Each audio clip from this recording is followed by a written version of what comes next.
We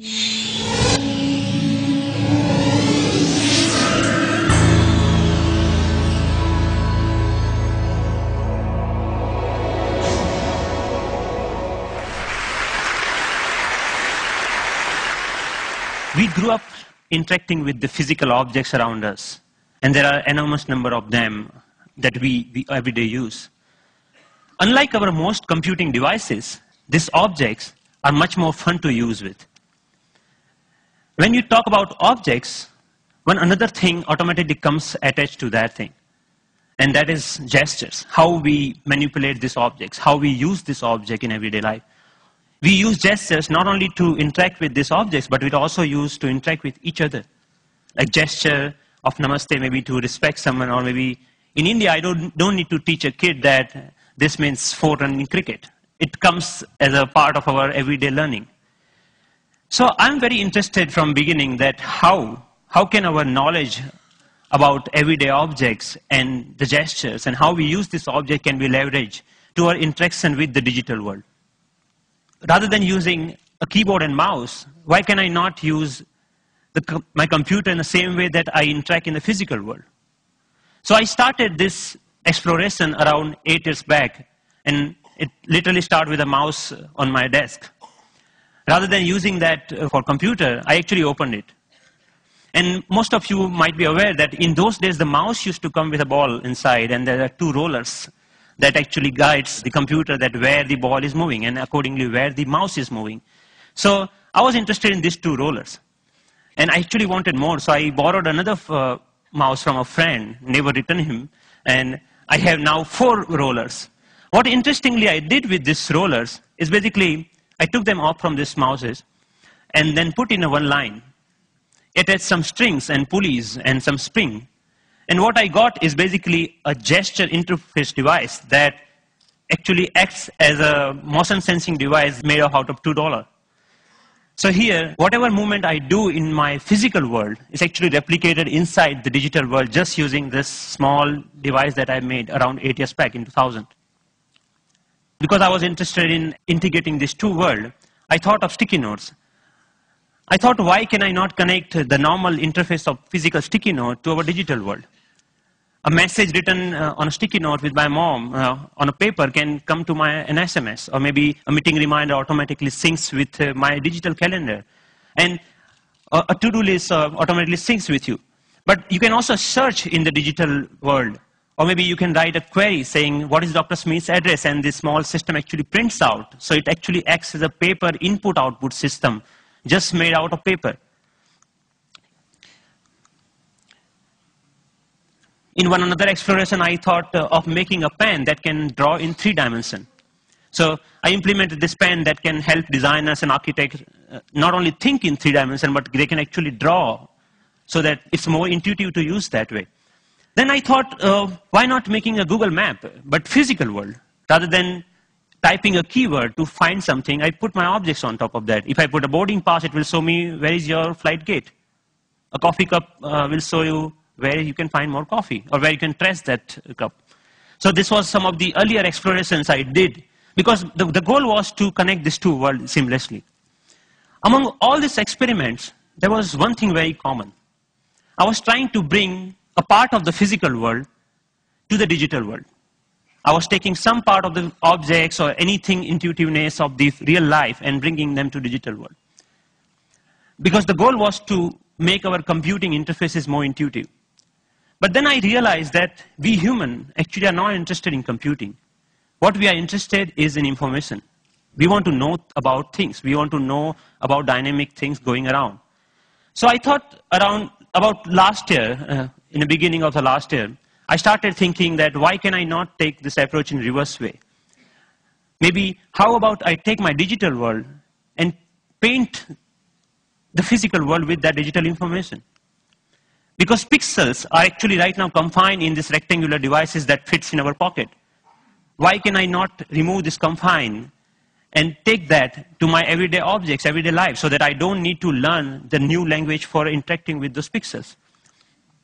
So in order to realize this dream, actually I thought of putting a big size projector on my head. I think that's why it's called head-mounted projector, isn't it?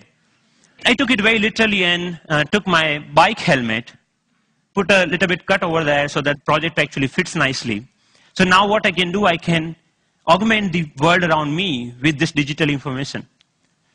But later I realized that I actually wanted to interact with those digital pixels also. So I put a small camera over there that acts as a digital eye.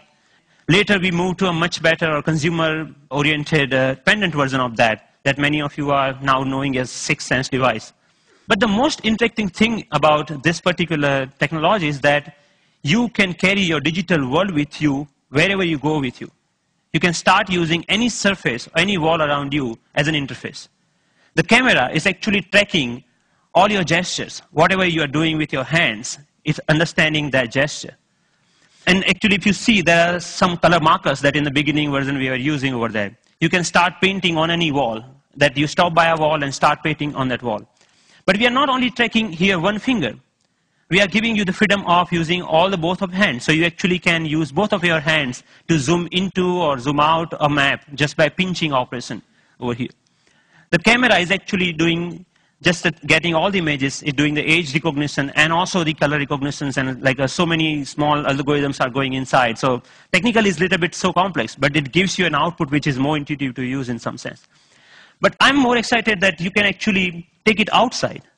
Rather than getting your camera out of your pocket, you can just do the gesture of taking a photo and it takes photo for you. Right? Thank you.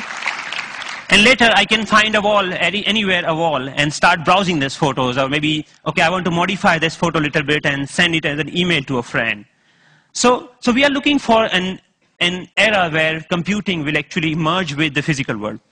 And of course, if you don't have any surface, you can start using your palm for simple operation. I'm here, I'm dialing a phone number just using my hand. Yep. The camera is actually not only understanding your hand movements, but interestingly, it's also able to understand what objects you are holding in your hand. What we are doing here is actually, for example, in this case, the book cover is matched with so many thousands of, or maybe millions of books online, and checking out which book it is. Once it has that information, it finds out more reviews about that, or maybe New York Times had a sound overview on that, so you can actually hear on a physical book as a review of a sound. Gave a famous talk at Harvard University.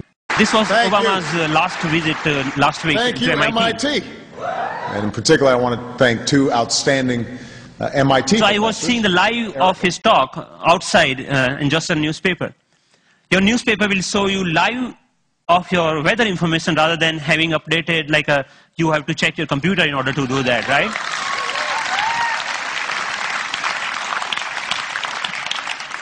When I'm going back, I can just use my boarding pass and to check, oh, my flight has been how much delayed. Because at that particular time, I'm not feeling of opening my iPhone and checking out a particular icon. And I think this technology will not only change the way, yes, it will change the way we interact with people also, not only the physical world. The fun part is like I'm going to Boston Metro and playing Pong game inside the train on the ground, right? And I think the imagination is the only limit of what you can think of when this kind of technology merging with the real life.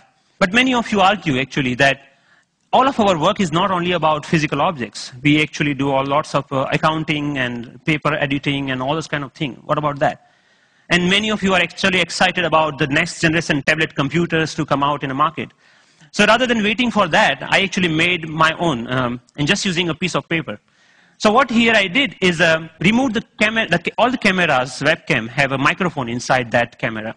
I removed that microphone from that, and that just pinch that, like I just make a clip out of that microphone, and clip that to a piece of paper, any paper that you found around. So now the sound of the touch is exactly getting me when exactly I'm touching the paper.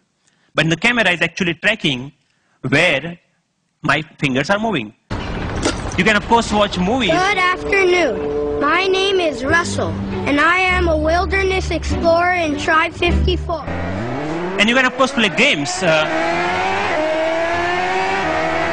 Here the camera is actually understanding how you're holding the paper and playing the car racing game.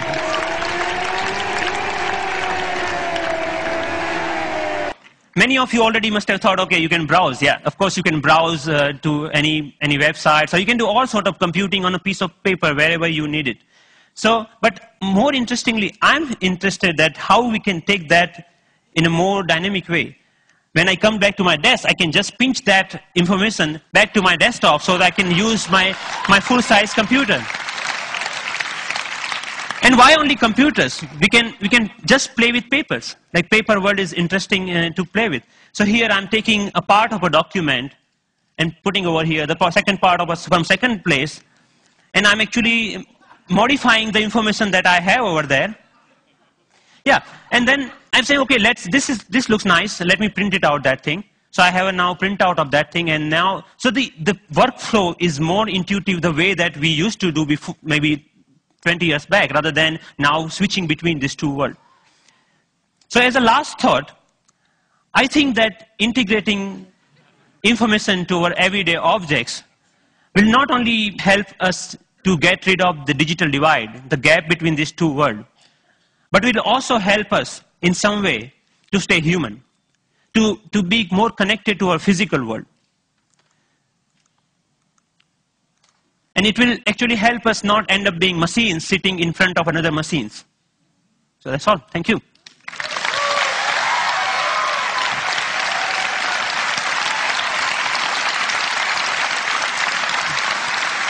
Thank you.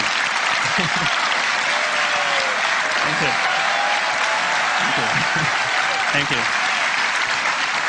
Thank you. So Pranav, first of all, I mean, you're a genius. This is incredible. Really. Thanks a lot. What are you doing with this? Is there a company being planned, or is this research forever, or what? So there are lots of companies, actually sponsored companies of Media Lab, interested in taking this ahead in a one or other way. The companies like mobile phone operators want to take this in a different way than the NGOs in India are thinking that why can we only have sixth sense? We should have a fifth sense for missing sense people who cannot speak. Maybe this technology can be used for them to speak out in a different way, maybe speaker system. I mean, what are your own plans? Are you staying at MIT, or are you going to do something with it? I'm trying to make this more available to people so that anyone can develop their own sixth sense device, because the hardware is actually not that hard to manufacture or something hard to make your own. And I will provide all the open source software for them, maybe starting next month. So that, open source? Wow. Yeah. Wow.